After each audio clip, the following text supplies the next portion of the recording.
成日都有人問咧，買樓到底買一手樓好定二手樓好喎？如果你問代理嘅話咧，佢多數都代你買新樓好嘅。試過咧有代理水我喎，同我講話你梗係買新樓啦，因為咧大陸人咧中意買新樓嘅，所以你買咗新樓嘅話咧，第時賣出去就值錢啊！咪玩啦，由你抽到樓簽臨約嗰一刻開始啊，你嗰層樓啊就變咗二手噶啦。將來你收樓再賣俾人嘅時候，呢啲咪叫二手樓咯。聽我講。一手、二手樓我都買過啦，到底買邊樣好啲呢？我陣間就同大家拆解。今日咧，我仲會攞其中一個新樓嘅價單同大家拆解，睇下到底邊樣抵啲。記得睇到最後啦！喜歡我哋嘅影片，記得 like 同 share 俾身邊嘅朋友。最重要當然就係訂閱我哋嘅 YouTube Channel 匯創360啦。廣告時間，樓市好咗，銀行股價高咗好多。有網友話佢層樓比舊年嘅年初股價高咗成100萬啊！可以諗下轉按喎。除咗慳息套現，仲可以賺回贈。銀行無端端送幾萬蚊俾你，唔爽咩？送㗎喎。想知多啲，資訊欄下面有聯絡方法，快啲搵我哋啦！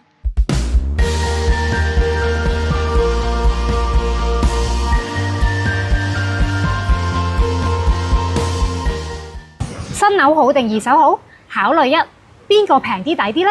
如果你上年問我呢，我就會答你一手抵啲。如果你今年再問我呢，咁就一半半喎。如果你下年再問我呢，到時樓市熱啲，唔使審，一定係二手抵啲啦。點解嘅？點解早2年一手會平過二手嘅？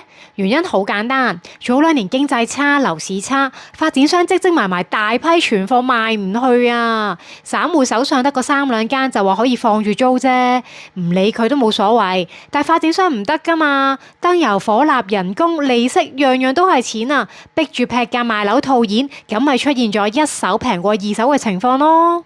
其中最經典嘅好似啟德嘅天璽天啦，2024年幾乎係樓市最差嘅時候開售，首批均價19000幾蚊。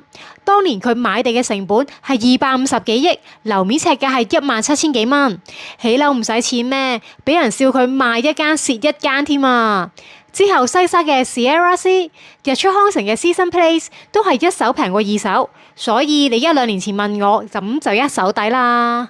今年完全唔同晒啦，樓市見底回升嘅形勢非常之明顯，新樓開價都比以前進取咗好多。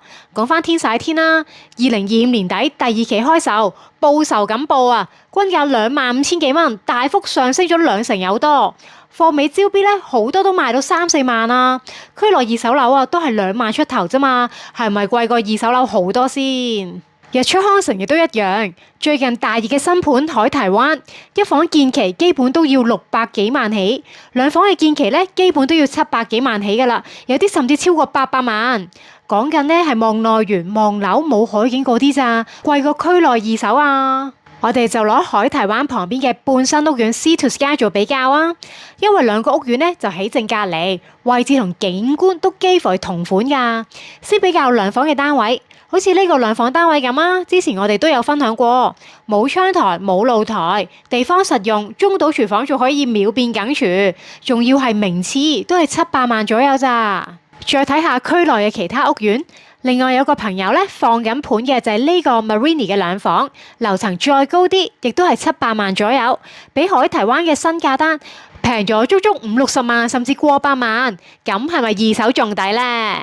睇完2房，我哋再比較一下1房啊！海堤灣嘅1房建期基本都要600幾萬起，佢係望返康城嘅內園冇海景㗎。呢個價錢咧已經可以買到 Marina 嘅全海單位有找啦。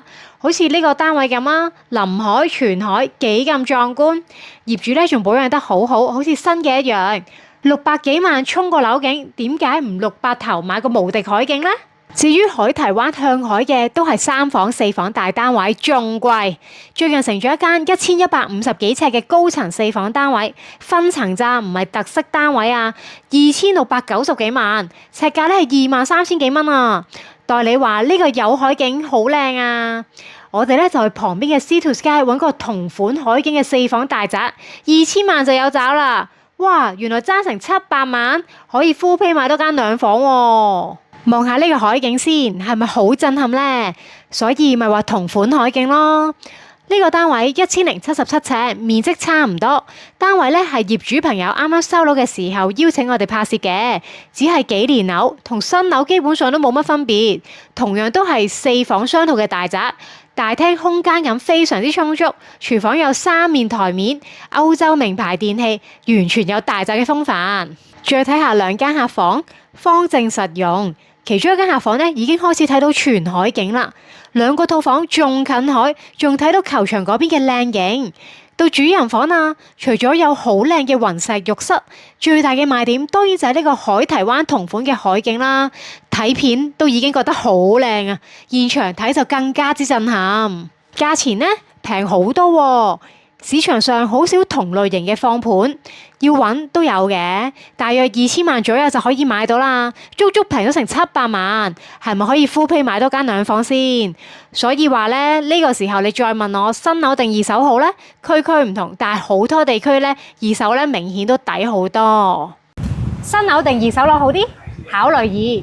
新樓好多嘢維修，好多嘢整，咁就要睇下你有幾二手啦。如果30-40年嗰啲咧，你真係要考慮下，差唔多時候大維修噶啦。如果真係入咗伙幾年嗰啲半新樓咧，其實都仲好新嘅，邊有咁多嘢整啊？以日出康城為例啊，成個區咧都係一個好新嘅發展區，最舊嘅都係首都、領都至藍天，講緊咧其實都係10幾年樓啫。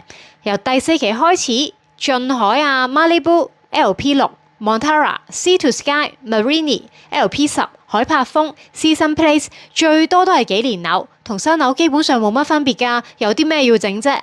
新樓定二手樓好？考慮3，留花期幾長先？以前咧就話買咗啲樓翻嚟要鎖3年啦，喂，依家買咗翻嚟隨時都賣得㗎咯喎，咁做乜仲要綁死自己咧？入門版嘅思維，留花咧要等多1-2年喎。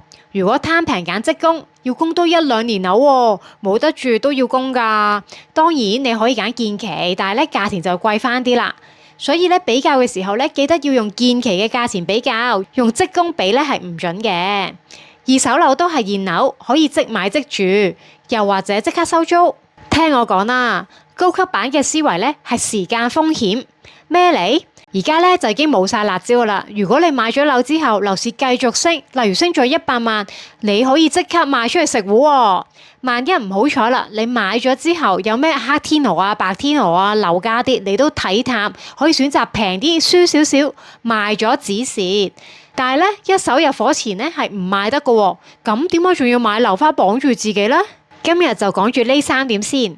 大家考慮買新樓定二手嘅時候咧，可以參考一下。如果諗過度過，真係覺得二手抵啲，但係又唔識揀唔識揾，可以揾我哋幫手啊。如果對今集裡面嘅單位有興趣，亦都歡迎聯絡我哋。呢幾個咧都係朋友嘅放盤，直接業主買家免佣金㗎。資訊欄下面有我哋嘅聯絡方法，快啲揾我哋啦！